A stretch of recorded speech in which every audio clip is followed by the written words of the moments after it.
많이 하면 수능 잘 보지 않을까? 그래서 그게 위험한 거예요. 결국은 이제 애가 죽어나는 거죠. 절대로 압도적인 1등급 있을 수 없고요. 영어를 쓸 수 있는 기회조차도 없어요. 학습적인 영어로 전환되는 최적의 시기. 이거 제가 사실 요즘 고민하는 부분이거든요. 맞아요. 그거는 이제 교육학자들이 이미 정해져 놓으셨죠. 저희가 이제 그런 부분을 따라서 가면 되는 거거든요. 초등학교 가면 영어가 언제부터 시작되는지 아세요? 몇 학년부터? 3학년부터 맞아요. 이제 시작되더라고요. 3학년부터 시작되죠. 그런데 우리 아이들은 벌써 영어 유치원도 다녔고 그쵸. 보통 그래도 영어에 노출이 많이 되었기 때문에 뭐 CD라도 들려주시잖아요. 네, 그쵸? 학교 영어는 너무 쉬운 거예요. 너무 지루한 이미 ABC 거예요. 다 뭐 알고. 네, 맞아요. 이제 초등학교의 그 영어 교육의 목표는 의사소통이라고요. 그래서 맨날 학교 가서 이런 걸 공부해요. 너는 무슨 색깔을 좋아하니? 그런 거를 공부하는데 문제는 너무 노출량이 적다는 거예요. 거의 뭐 일주일에 몇 시간이 영어가 들어있지 않고 좀 많이 노출해야 또 잘하는데. 네, 그리고 또 한 페이지를 며칠 동안 배워요. 왜냐하면 영어 유치원에 다니는 학생도 있지만 안 다니는 학생도 있고 진짜 처음 접하는 알파벳을 모르는 학생도 있기 때문에 정말 한 페이지를 며칠 동안 이렇게 하기 때문에 이게 사실은 많이 먼저 배운 아이들은 너무 지루하고 그 다음에 또 영어를 접해보지 못한 친구들은 낯설고. 너무 갑자기 어렵고 이런 문제가 되어 있죠. 그 다음에 이제 문법 아까 얘기하셨잖아요. 네. 사실은 초등학교 4학년 때부터 문법을 시작하면 아이가 이해력을 바탕으로 해서 충분히 초사. 받아들일 수가 있어요. 영어뿐만 아니라 수학이든 과학이든 국어든 4학년 때부터 갑자기 어려워져요. 그런데 그러면 그것들이 교육학자들이 설정해 놓은 최적의 시기라는 그렇죠. 말씀도 대신 있는 네, 거네요? 맞아요. 그 1, 2, 3학년 때까지는 저희가 봐도 얘네들이 쉬엄쉬엄. 영어를 굉장히 말을 많이 하는데 4학년만 돼도 이제 자아가 생기고 사춘기가 오니까 입을 꽉 닫아버려요. 그러니까 인지 발달 단계상 4학년 정도 되면 아이들이 어느 정도는 문법의 기본은 다 받아들일 수 있다라고 생각하는 거죠. 늦어도 4학년 때부터 하면 좋겠다라고 생각을 하고 4학년 있습니다. 때부터 조금 본격적인 흥미 위주가 아닌 학습적인 영어로 서서히 좀 전환을 시켜주면 좋겠네요. 서서히, 예. 중학교 영어 교과서가 모두 몇 개인 줄 아세요? 아니에요? 하나 아니에요? 조금 더 쓰세요. 이게 뭐 12종? 아이고, 아니에요. 아니에요? 네, 12종? 13종이나 돼요. 왜 이렇게 많아? 네, 그래서 이제 사실 이제 교과서에 이제 국정 교과서가 있고 검정 교과서가 있잖아요. 그럼 영어 같은 경우는 검정 교과서예요. 이제 학교에서 이제 13가지의 교과서 중에서 하나를 선택해서 아이들한테 시험을 볼 수가 있어요. 그래서 출판사가 다르다 보니까 이러한 문제가 발생이 돼요. 교육부에서 가이드라인으로 1부터 10번까지 문법은 이런 걸 중학교 때 배워야 돼 라고 이야기하는데 교과서마다 출판사마다 그 10가지의 문법을 어느 학교는 1학년 때 넣고요. 어느 학교는 3학년 때 넣기도 해요. 예를 들어서 이제 투부정사라든지 할 때 만약에 A라는 학교에서 1학년 때 배웠잖아요. 근데 얘가 피치 못할 사정으로 B 학교로 3학년 때 전학을 갔어요. 그러면 그 교과 과정에서 행여나 안 배울 수도 얘는 있다는 구멍이 생길 수도 있는 네, 거네요. 투부정사에 구멍이 생길 수도 있다라는 거죠. 이거는 그냥 확률적으로 그렇다는 거예요. 근데 문제는 여기에 나오는 단어들이거든요. 네. 13종 교과서의 단어들을 다 모아서 또 외워야 돼요. 중학교 때. 실제로 고등 수능 영어까지 1만 단어가 필요해요. 결국은 근데 단어네요. 그렇죠. 예, 단어죠.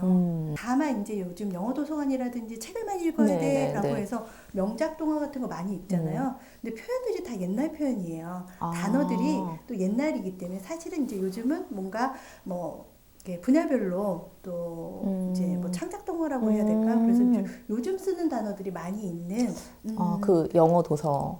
뭐 그런 뉴베리 수상작들 같은 맞아요. 것들이 더 좋다는 말씀이시네요. 좋죠. 맞아요. 예, 수능 영어가 뭐 문해력을 바탕으로 한 이해력이기 때문에 그걸 단어를 가지고 읽는다는 차원에서는 누구나 할 수 있지만 여기에 이 글의 주제가 무엇인지 아니면 이 다음에 어떤 일이 발생하는 건지는 어렸을 때부터 해줘야 되거든요.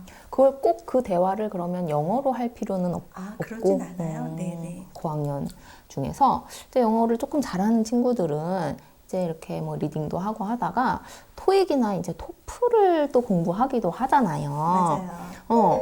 이런 것들이 수능 영어에 도움이 되나요? 사실 어느 부분이 수능 영어랑 딱 매치되는 것은 없어요. 토익하고 수능 영어 전혀 다른 문제고요. 그 다음에 토플 이건 학문적인 어떤 이제 그 소양을 평가하는 거기 때문에 수능 영어랑 또 다르고요. 근데 이제 약간 막연하게 생각할 때 결국은 영어 공부니까 영어 공부 많이 하면 수능 잘 보지 않을까? 그래서 그게 위험한 거예요. 결국은 이제 애가 죽어나는 거죠. 그래서 시기 적절성이라는 게 필요한 거고요. 토플은 내가 나중에 이제 미국에 가거나 유학 갈 때. 그런 친구들한테 도움이 되는 거고 그냥 정말 공부하고 싶으면 그냥 영어 공부를 하시는 게 훨씬 아이들한테 시간과 비용을 더 단축하는 그럼요. 효율적인 방법이다. 모든 평가는 다 목적이 정해져 있고 뭐 너무 아이들한테 과잉으로 필요하지 않은. 네, 맞아요. 그러면 원장님, 만약에 원장님이 지금 내 아이가 어리다면 영어 초등학교, 중학교, 고등학교 이렇게 공부시키면 얘 1등급 밖에 할 수 있을 것 같아. 뭐 이런 로드맵이 있으시면 좀 저 좀 알려주세요. 지금 모니터에 나와 있지만 아기가 저렇게 엎어서 자고 있어요. 어떻게 해야 될까요, 매니저님? 아직 어리니까 자게 저도 그래요. 저도 아유 저렇게 싫은데 어떻게 시키겠어요. 영어라는 거는 뭐 또 언어이기도 하고 학문이기도 하기 때문에 어떤 센스적인 아이도 있고 학습적인 능력이 뛰어난 아이들도 많거든요. 그래서 그 두 부분을 잘 적절히 조화를 하고 분리를 해야 된다고 지금 앞에서부터 쭉 이야기한 것처럼 초등학교 3학년까지는 놀이식, 체험식으로 재미나게 수업에 대한 영어에 대한 어떤 흥미와 이제 관심을 얻고요. 그다음에 4학년, 5학년, 6학년부터는 뭔가 조금 학문적인 면에 들어가야 되고, 네 맞아요. 그렇게 하고 중학교 때는 좀 더 이제 문법이라든지 단어에. 네 맞아요. 영어라는 게 언어라는 게 또 안 쓰면 그죠. 안 하게 되는 거거든요. 어떤 지속성이 굉장히 중요하고요. 저는 이렇게 생각해요. 중학교 아이들한테 함축적 추론, 빈칸 추론 이런 어떤 기술적인 부분까지는 이제 할 수가 없어요. 영어의 실력, 영어의 근력까지는 중3까지는 아이들한테 키워줄 수가 있는데 뭔가 기술적인 면에서 뭐 문제를 푼다거나 아니면 뭐 짧은 시간에 뭐 빈칸 추론을 한다든지 이렇게 하는 거는 고등학교 때 해야 된다고 생각하기 때문에 고등학교 때 영어 굉장히 중요하고요. 고등학교 영어는 갈고 닦는 시기라고 생각하시면 돼요. 고등학교 때 갈고 닦는 시기가 없다면 절대로 압도적인 1등급 있을 수 없고요. 저희가 행운의 열쇠처럼 영어를 쓸 수 있는 기회조차도 없어요. 그래서 뭐 너무 빠르게 이제 중3 때까지 수능 영어를 끝낸다? 사실 맞기도 하고 틀리기도 하지만 더 중요한 거는 고등학교 때 가서 놓지 말고 갈고 닦는 시기, 그 다음에 기술적인 역량을 키우는 것이 굉장히 중요한데 그것은 중학교 때는 되지 않는다라는 문제죠. 원장님 또 수많은 아이들을 사실 학원에서 보고 계시잖아요. 저학년부터 뭐 큰 아이들까지. 근데 마지막으로 좀 이거를 제가 좀 개인적으로 궁금해서 여쭤보고 싶어요. 1등급인 아이들은 내가 보니까 이게 다르더라. 이런 특징이 있더라. 이런 것들이 있을까요? 그렇죠. 너무 궁금해요. 1등급인 아이들이 근데 영어만 1등급 머리가 좋아요? 네, 머리가 좋아요. 예, 암기력이 좋더라고요. 그리고 이제 사실 학자들이 말씀하시기는 수능 영어는 도구 과목이라고 해요. 그쵸. 영어가 창의력이 필요한가요?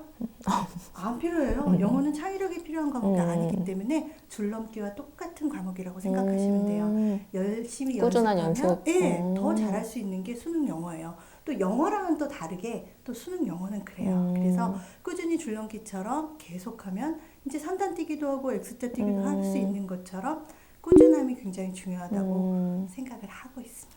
아이들이 할 수 있는 몫은 거기까지고요. 그다음에 제가 어머님들한테 또 드리고 싶은 말씀도 있어요. 아이들한테 꾸준히 좋은 경험을 해줄 수 있도록 또 좋은 환경에서 공부할 수 있도록 어머님들이 많이 도와주시고 요즘 뭐 코로나 때문에도 그러고 그다음에 어떤 학교의 그 교육 정책에도 하듯이 너무 자율과 선택에 집중이 되어 있잖아요. 그래서 아이들은 경험도 없고 학습적인 능력도 없는데 계속 선택해야 되고 계속 자유로워야 되거든요. 아이를 보고 또 보고 또 아이의 이야기를 듣고 또 듣는다면 충분히 아이는 영어 공부도 당연히 잘 할 거라고 생각하기 때문에 아이들하고 좋은 시간을 가지는 것이 그래서 이제 이야기를 할 수 있는 어떤 패턴도 조금 어머님들이 고민을 많이 해주신다면 좋을 것 같아요. 오늘 이렇게 수능 영어에서부터 또 구체적인 내신 공부법 그리고 실제로 가정에서 아이와 대화를 하는 그런